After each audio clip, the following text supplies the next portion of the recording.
여러분, 사도행전은 복음이 어떻게 전해졌는지를 우리에게 말씀해주고 있습니다. 오늘 우리가 13장을 읽었는데요, 1장부터 12장까지 말씀은 베드로를 중심으로 예루살렘과 유대와 사마리아에 어떻게 복음이 전해졌는지를, 그 역사들을 우리에게 기록해주고 있습니다. 13장부터 이제 마지막 28장까지 말씀을 보면 바울을 중심으로 해서 이제 안디옥 교회가 선교센터가 돼서 이방 민족에게 세계의 복음이 어떻게 전파되었는지를 우리에게 말씀해주고 있습니다. 이제 우리가 12장까지 보았잖아요. 이제 예루살렘 교회가 막을 내리고 이제 안디옥 교회가 이제 본격적으로 이방 민족에게 복음을 전하기 위해서 최초의 선교사를 우리가 파송하는 것을 본문에서 보게 됩니다. 지금까지는 예루살렘이 중심이었다면 이제 이방인의 선교의 센터가 되는 안디옥 교회가 중심이 되는 것을 13장부터 우리가 보게 될 것입니다.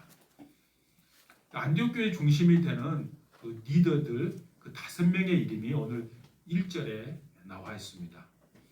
그리고 첫 번째 나온 이름이 누군가요? 예, 우리가 너무나 잘 아는 바나바입니다. 바나바는 구르보로 출신의 네위 사람입니다. 네위 사람이란 말은 정통 유대인이었다는 말입니다. 우리가 이미 바나바에 대해서는 살펴보았습니다. 사도행전 11장에 보면 그는 착한 사람이었고 성령과 믿음이 충만한 사람이라 그랬어요. 두 번째 사람, 니게르라 하는 시몬입니다. 니게르란 말은 피부가 검다 그런 뜻이에요. 시몬이란 말은 히브리식 이름이에요. 그러니까 아마 이 사람은 흑인이었는데 유대인으로 개종한 사람이라고 우리가 신학자들은 그렇게 추측을 합니다. 여러분, 2000년 전에 로마 제국 시대 때 흑인들은 대부분이 다 노예였습니다. 근데 노예가 안디옥 교회의 리더가 된 것은 굉장히 놀라운 일입니다. 여러분, 또 세 번째 이름이 누군가 하면 구레네 사람 누기오입니다. 구레네는 현재 리비아 트리폴리 지역을 말합니다. 그러니까 누기오는 리비아에서 살았던, 뭐 다른 그 설명이 없어요. 그러니까 무명인이었던 이방인 사람 누기오가 등장합니다. 네 번째 사람, 분봉왕 헤롯의 젖동생 마나엘이 나옵니다. 여러분, 분봉왕 헤롯의 가문에 대해서 제가 설명을 했습니다. 그 가문 쭉 설명할 때 여기서 근데 본문에 나오는 분봉왕 헤롯은 누군가 하면 그 첫 번째 헤롯 대왕이 나온다 그랬잖아요. 예수님께서 이 땅에 태어날 때 동방 목사들이 찾아갔던 그 헤롯 대왕, 그 가문 중에 한 사람인데요. 그의 아들이에요. 예수님이 십자가에 죽으실 때 예수님을 만났던 사람이었고 세례 요한의 목을 베도록 명령했던 사람, 헤롯 안티파스입니다. 그 헤롯 안티파스의 젖동생 그랬어요. 젖동생이란 말은 우리말로 이렇게 번역을 했는데요. 우리 옛날 여러분 생각납니까? 옛날 어머니들 젖이 잘 안 나오면, 제가 어렸을 때 기억이 나요. 젖이 안 나오면 옆에 있는 그 친구 엄마의 젖 먹고 자라고, 혹시 그런 기억이 있습니까? 요즘 아마 그런 거 없을 거예요. 그렇지는 없을 텐데 제가 어렸을 때 기억은 나요. 옆에 집에 엄마가 젖이 안 나오면 같은 그만한 아기가 있으면 엄마 젖을 이렇게 다른 엄마의 젖을 먹이기도 했어요. 젖동생 그 말은 친동생이라는 의미도 있지만 가장 가까운 사촌이나 친척이라는 말이에요. 헤롯 가문이 여러분 우리가 누군지 잘 알죠. 예수님을 대적한 가문이에요. 그러니까 불의한 지배 계층에 속한 사람이었다는 말이에요. 로마 제국의 하수인으로 유대인들을 착취했던 그 헤롯 가문, 그 사람들은 유대인의 입장에서 보면 증오의 대상이었고 척결의 대상이었죠. 근데 그 가문에서 안디옥 교회에 리더가 나왔다는 거예요. 이것도 굉장히 놀라운 거죠. 마지막 이름 우리가 잘 아는 사울입니다. 근데 1절을 읽어보면 5사람이 나오는데 세 사람은 조금이라도 설명이 나와요. 근데 첫 번째 바나바와 마지막 사울에 대해서는 전혀 설명이 없어요. 그냥 이름만 나와요. 그럼 왜 그럴까요? 사도행전의 저자인 그 누가가 의도를 가지고 했을까요? 왜 그런가 하면 사도행전의 독자들이 바나바, 사울 이름만 들어도 그가 누구인지를 다 알기 때문에 굳이 설명할 필요가 없는 거예요. 그만큼 바나바와 사울은 유명한 사람이었다는 것을 우리가 알 수 있어요. 이상 5사람의 모습을 보면 모든 면에서 서로 달라도 너무나 다른 사람들이에요. 그들이 하나로 엮일 수 있는 조건이 전혀 없는, 어떻게 보면 그들이 하나가 된다는 것은 거의 불가능에 가까운 사람들이에요. 그런데도 그들은 모두가 주님 안에서 하나가 되었고 한 교회의 구성원이 되었을 뿐만 아니라 그 교회를 이끌어가는 리더가 되었습니다. 한마디로 안디옥 교회는 세상에서라면 결코 함께 어울릴 수 없는 사람들이었는데 예수님 안에서 하나가 되고 한 마음으로 나아갔던 놀라운 교회였습니다. 철저한 계급 사회를 이루고 있었던 당시 로마 시대 내에서 이것은 혁명적인 일입니다. 지금 여러분 지금 한번 생각해 보세요. 지금도 교회 내에 차별이 없다 그래도 여러분 지금도 있어요. 근데 그 당시에는 이건 상상하기 어려워요. 여러분 서울에 가면 서울인가 일산인가 분당인가 아마 서울 수도권에 가면 새 땡땡 교회가 있어요. 그 교회에 엄청 10,000명 이상이 모이는 교회예요. 근데 그 교회는 거의 80% 이상이 전라도 출신이에요. 왜 그럴까요? 그 목사님이 전라도 출신이니까. 지금 2000년대를 살고 있는 지금도 이렇게 어떻게 보면 좀 이렇게 지역적인 차별이 있는데 2000년 전에 노예 출신, 이방인, 또 유대인들이 가장 싫어하는 그 사람들이 하나가 되었다는 것은 굉장히 놀라운 일이죠. 그것이 가능할 수 있었던 이유, 그것은 안디옥 교회의 주인이 예수님이셨기 때문에 가능한 것입니다. 그들은 정말 예수님을 주인으로 모시고 자신들은 종이라는 생각으로 교회를 섬겼기 때문에 가능한 거예요. 자신들이 주인 노릇했다면 그건 불가능한 일입니다.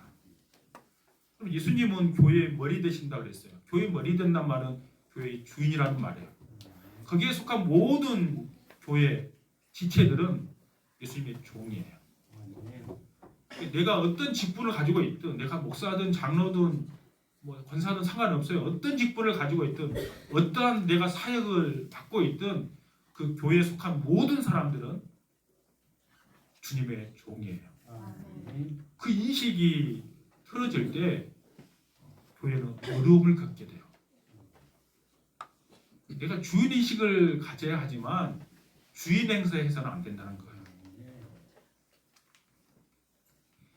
근데 안디옥 교회는 바로 그 의식이 철저했던 교회예요. 나는 주님의 종이다.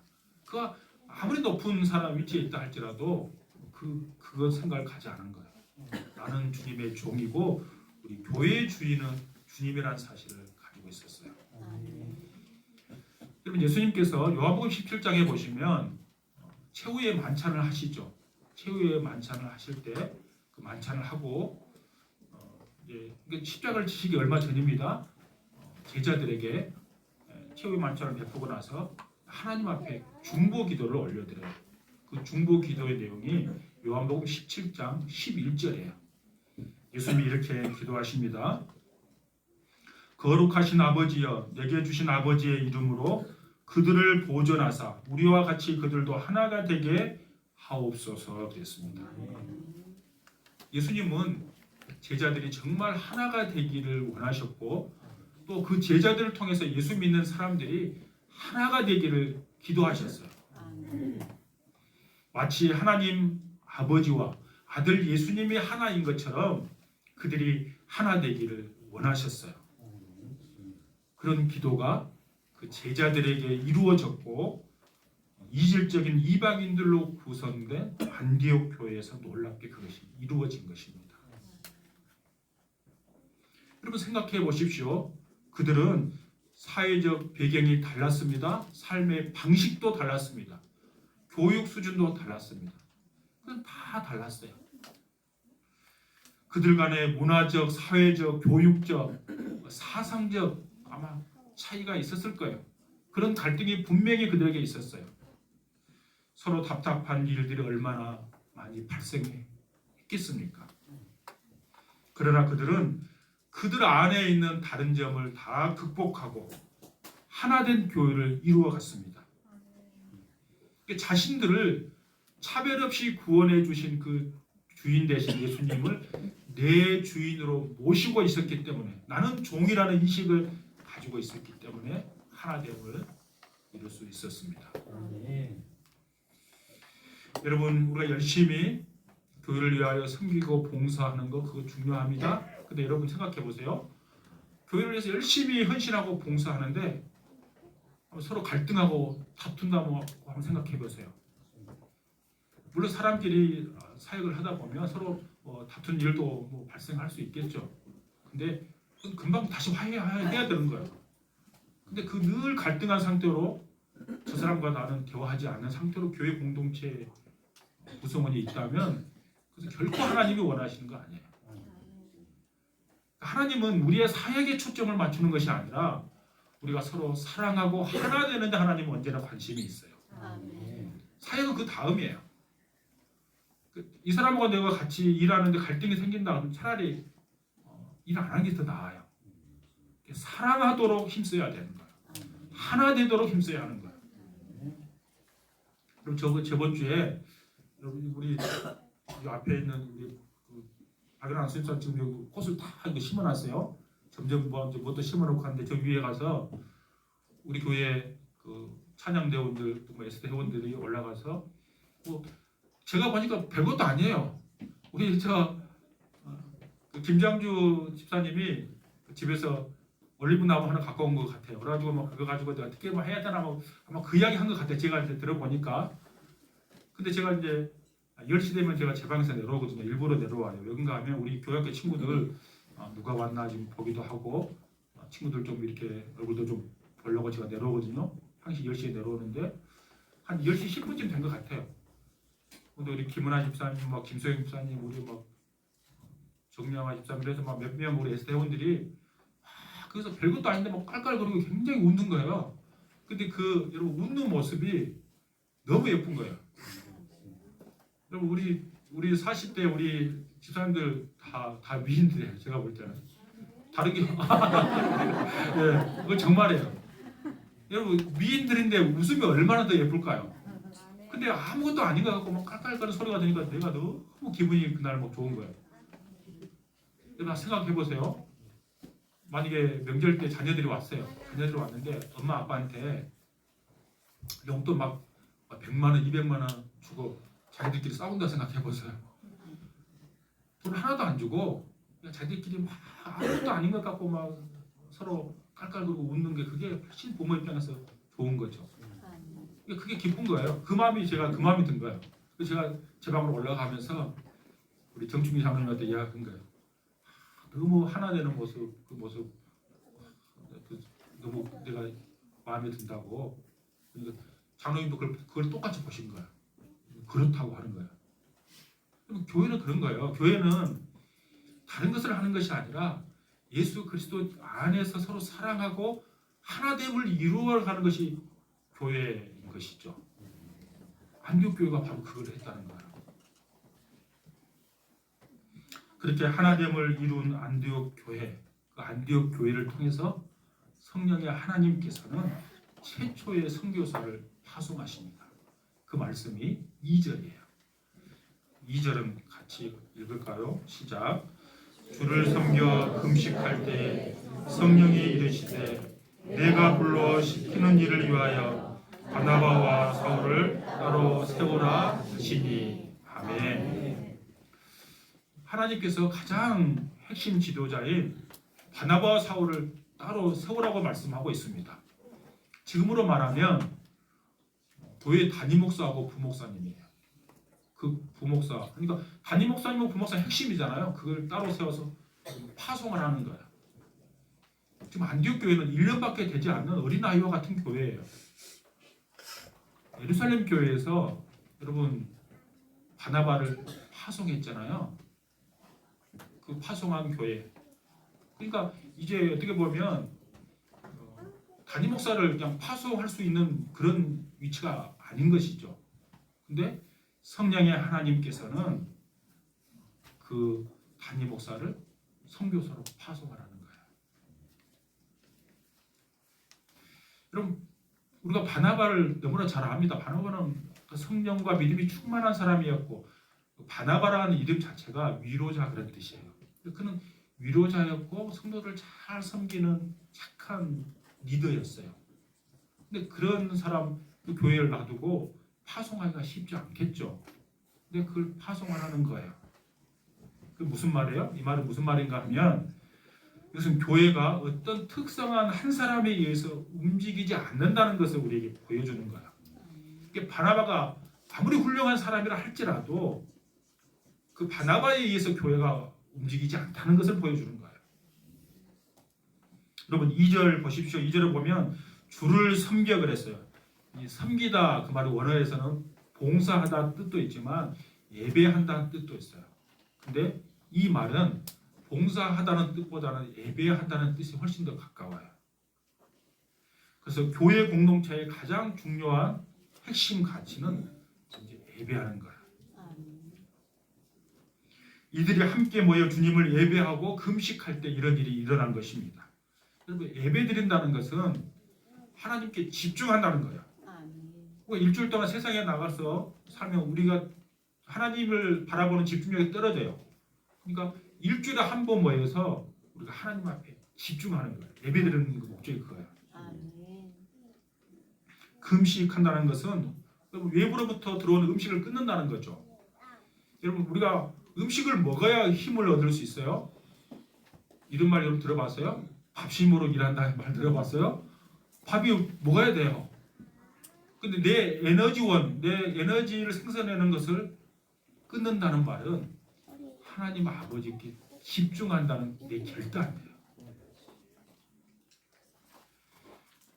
그러니까 안디옥 교회가 예배하고 금식했단 말은 하나님 아버지께 집중했다는 말이에요. 교회는 그래야 됩니다.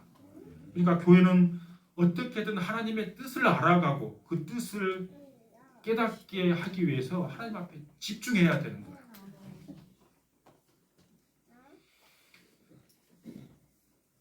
그리고 안디옥 교회는 예배와 금식이 그 중심에 놓여 있었기 때문에 하나님께 집중했었고 성령의 하나님께서 그들에게 말씀하실 때 그들은 순종할 수 있게 된 것입니다. 3절을 보십시오. 그들이 예배하고 금식하는 가운데 성령님의 음성을 듣고 순종합니다. 3절 보세요. 이에 금식하고 기도하고 두 사람에게 안수하여 보냅니다. 바나바와 사울을 보내기가 쉽지 않았을 것 같아요. 근데 그들은 안수해서 보냅니다. 예배와 금식하는 가운데 하나님의 뜻을 알았기 때문에 순종할 수 있었다는 거예요. 이제 두 사람을 세우고 다시 금식하고 기도하는 가운데 그들은 안수해서 보냈습니다. 여러분 3절에 다시 한번 보세요. 3절에 보면 보내니라 라고 번역된 그 단어의 원래 뜻은 놓아주다, 풀어주다 그런 뜻이에요. 그러니까 누군가를 보내고 파송하기 위해서는 보내주기 위해서 벌써 놓아줘야 된다는 거예요. 여러분 풀어주지 않으면서 보내는 것은 사실 보내준 것이 아니죠. 교회에서도 마찬가지고 가정에서도 마찬가지예요. 우리의 자녀들을 사랑할 때도 마찬가지예요. 많은 부모들이 자녀들을 자신의 뜻이라는 감옥 안에 가두어두려고 해요. 그리고 자신의 뜻 가운데로 자녀를 움직이려고 해요. 이런 부모를 어떤 사람이 이렇게 정의를 했어요. 그것은 사랑이 아니라 사육이다 이렇게 말했어요. 좀 너무 매저운 평가인가요?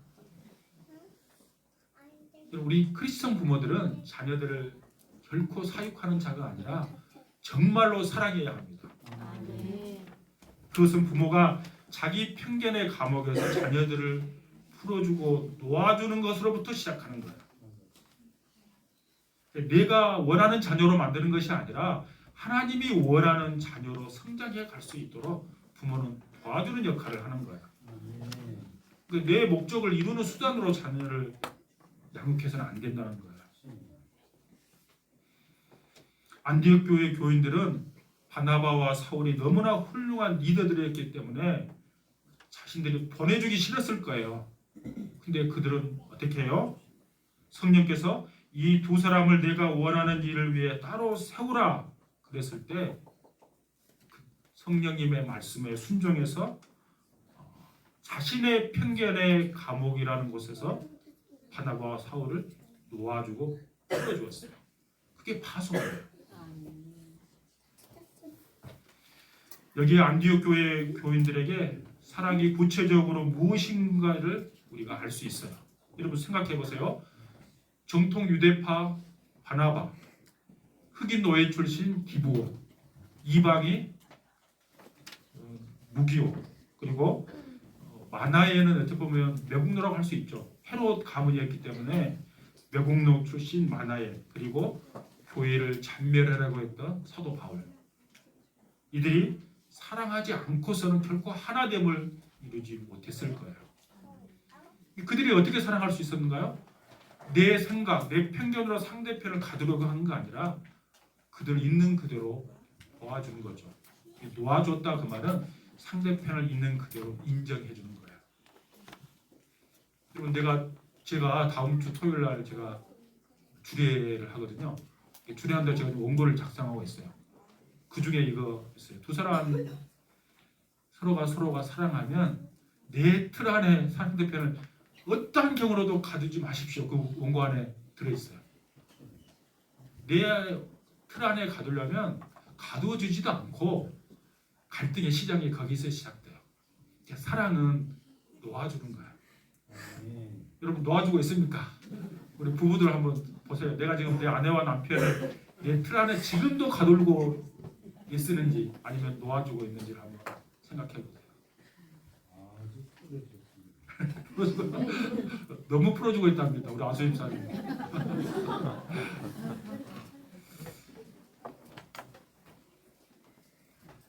그리고 그들은 자신의 생각 안에 그 옆에 있는 내 형제 자매들 가두려고 하지 않았어요.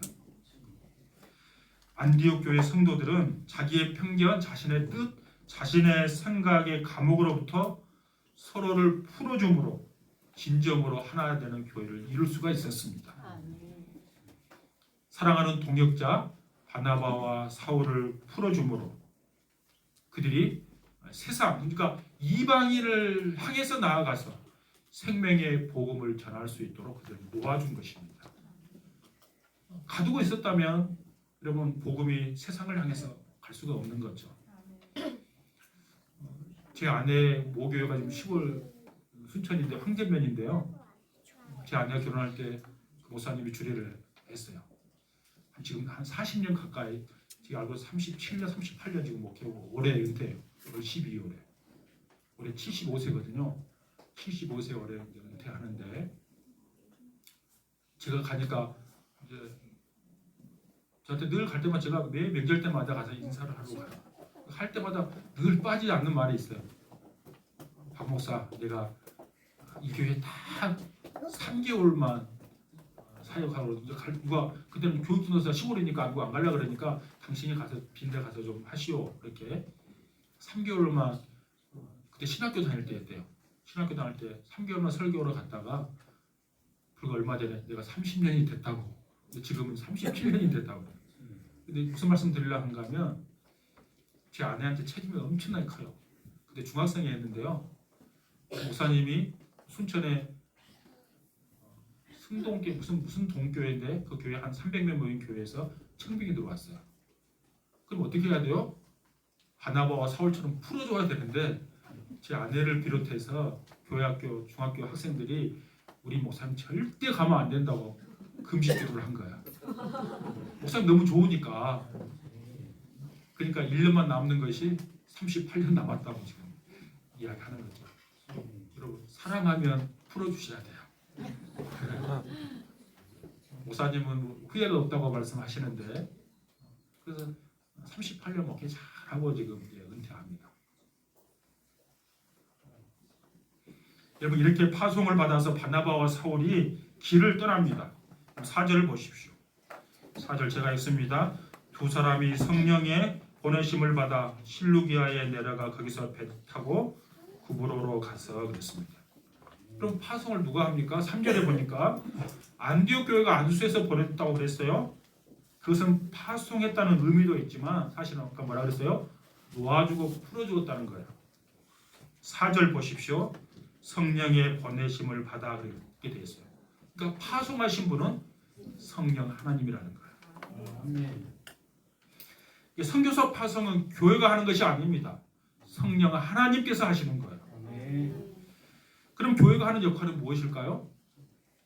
성령께서 파송하심으로 작정한 그 사람을 놓아주고 풀어주는 역할을 하는 거예요. 이것이 성령님과 교회의 중요한 협력 관계예요. 우리는 교회가 선교사를 파송하는 것으로 우리가 보통 이해하기 쉬워요. 지금 절대 그렇지 않습니다. 교회가 파송하는 것이 아니라 성령 하나님이 파송하는 거예요. 모든 영혼의 구원을 위해서 작정하시고 사람을 파송하시고 곳곳에서 일하시는 분은 성령의 하나님이세요. 교회는 그 성령님의 계획에 순종해서 성령님께서 보내시겠다고 내가 쓰시겠다고 하는 그 사람을 도와주는 역할을 하는 것이 교회의 역할이에요. 그러니까 우리가 교회는 만약에 선교사를 파송할 때 여러분 어떠한 경우라도 우리 교회가 이런 파송했다고 입에 올리지 마십시오. 하나님이 파송했고 우리는 그게 순종한 거예요. 여러분 교회 혹시 여러분 개척교회 있잖아요. 개척교회 누가 개척했을까요? 그거 생각하면 그 목사님이 개척한 걸로 생각해요? 아니요. 성령의 하나님이 개척한 거예요. 선교사도 파송될 때 성령의 하나님께서 파송하신 것처럼 개척할 때도 성령의 하나님께서 개척하시는 거예요. 제가 신학교 다닐 때 저를 가르쳐준 선생님이 그러는 거예요. 제가 높으신 분이 목회를 가르치는 분이 그러시는 거예요. 여러분은 참 힘들 거겠다고. 저희들이 목회할 때는 목회자가 없어가지고 두 교회에 막 다니면서 전도사 시절에 이 교회에서 설교도 하고 이 교회 설교하는 그런 시절이 있었는데 여러분은 너무나 신학생들이 많아가지고 이제 청빙 받지 못하고 여기서 아마 절반 정도는 개척을 해야 될 겁니다. 내 뜻과 상관없이 청빙을 받지 못하니까 개척을 하게 될 것이라고 얘기하는 거예요. 지금 그로부터 한 20년 이상이 흘렀어요. 지금은 이제 전도사님도 없어요. 신학교 지원을 안 해가지고 다 미달이에요. 요즘 앞으로 시간이 지나가면 담임 목사님 청빙하기가 어려울 거예요. 앞으로 한 20-30년 지나면 신학교 학생들이 안 가버리니까 전도사님들이 안 가니까 우리 때는 너무 많아가지고 문제였어요. 뭐라 하신가 하면 여러분이 개척을 하게 될 텐데 내가 목사로서 선배로서 제가 걱정이 되기도 하고 여러 가지가 드는데 이거 한 가지만 기억하십시오. 전도사님들 그러는 거예요. 뭔가 하면 혹시 개척해서 한 20명, 30명 모이면 내가 하나님의 은혜를 받지 못해서 적은 숫자 놓고 목회한다고 절대 생각하지 마십시오. 한 영혼이 천하보다 귀하다고 했으니 20명, 30명 그 너무 귀한 영혼입니다. 그 영혼 붙잡고 목회 잘 바르게 하십시오. 그러는 거예요. 또 혹시 하나님께서 은혜를 주셔가지고 부흥회에서 300명, 500명 된다면 내가 잘한 것이 아니라 교회를 개척하신 그 성령의 하나님의 은혜인 것을 생각하고 내가 했다고 절대 거기에 들지 마십시오. 그러시는 거예요. 그러니까 내가 했다고 생각하는 순간 교회도 어려워지고 여러분도 그렇게 잘해놓고 마지막에 힘들 것입니다. 하나님 배울 때 하나님 앞에 고개 못 들게 될 것입니다. 그러니 교회 개척은 여러분이 한 것이 아닙니다. 그렇게 우리에게 말씀한 것 제가 생생히 기억해요. 여러분 선교사 파송도 교회 개척도 성령의 하나님이 하시는 거예요. 성령 충만한 바울이 놀라운 선포를 합니다. 여러분 9절 10절을 보십시오. 바울이라고 하는 사울이 성령이 충만하여 그를 주목하고 그가 누군가 하면 8절에 나온 거짓 선지자 마술사를 말하는 거예요. 엘루마라는 사람이죠. 이르되 그 모든 거짓과 악행이 가득한 자요 마귀의 자식이요 모든 의의 원수요 주의 바른 길을 굽게 하기를 그치지 아니하겠느냐 그랬어요. 그러니까 지금 성령이 충만해서 바울이 지금 꾸짖고 있는 거죠. 어둠의 권세를 향해서 지금 꾸짖고 있는 거예요. 한 영혼을 위해서 꾸짖고 있는 거예요. 누군가 하면 총독 서기오 바울이라 하는 사람을 위해서 지금 꾸짖고 있는 거죠. 그럼 보세요. 11절 12절을 보세요. 11절을 그냥 한번 보시고 12절을 보시면 이에 총독이 그렇게 된 것을 보고 누군가 하면 총독 서기오 바울을 말하는 거예요. 그가 예수님을 믿게 됐다는 거예요. 그러니까 주님의 이름으로 악한 영들을 꾸짖고 나아갔을 때 서기오 바울 총독이 예수님을 믿게 되는 놀라운 은혜가 있게 된 것입니다. 근데 우리 주변에 예수님을 믿지 않게 되는 안 믿고 있는 영혼들을 보면 이런 마음을 가지셔야 돼요. 그 사람이 예수 믿지 못하도록 막고 있는 악한 영이 있다는 사실을 여러분 아셔야 돼요. 그래서 전도할 때는 기도가 없으면 전도할 수 없어요. 기도 없이 영혼 구원이 있을 수 없어요. 기도 없이 사람의 마음이 바뀌지 않아요. 기도는 어떤 사람이 하는가 하면 그 사람을 불쌍히 여기고 그 사람을 사랑하는 마음이 있어야 기도하게 되고 악한 세력을 꾸짖고 그 사람이 예수님의 품 안으로 돌아올 수 있도록 우리가 선한 도구로 쓰임받을 수 있어요. 오늘 말씀을 정리하면서 맺습니다. 여러분 초대 첫 번째 선교사를 파송했던 안디옥 교회, 그 교회는 여러분 도저히 하나 될 수 없는 사람들이 모여서 하나됨을 이루는 교회였어요. 그것은 내가 주인이 아니라 종이라는 의식을 가졌기 때문에 가능한 거예요. 그 교회는 하나님께 집중하는 교회였습니다. 예배하고 금식함으로 하나님 앞에 집중했고 성령의 음성을 듣고 하나님 앞에 집중했기에 그 음성을 듣고 선교사를 파송할 수 있었습니다. 하나님의 음성을 들으면 순종할 수 있어요. 내가 하나님의 음성을 듣지 못하니까 순종하지 못하는 것이지 강력한 하나님의 음성을 들으면 누구든지 순종할 수 있어요. 안디옥 교회가 그런 교회였다는 거예요. 그리고 악한 세력을 담대히 꾸짖고 그들 영혼을 구원하는 데 능력 있는 교회였다는 사실입니다. 우리 교회가 하나님 앞에 가까이 나아가서 주님의 음성을 듣고 특별히 예수님을 모르고 죽어가는 영혼들에게 복음을 선포하고 그들을 구원해내는 선한 도구로 쓰임받는 우리 모두가 될 수 있기를 축복합니다.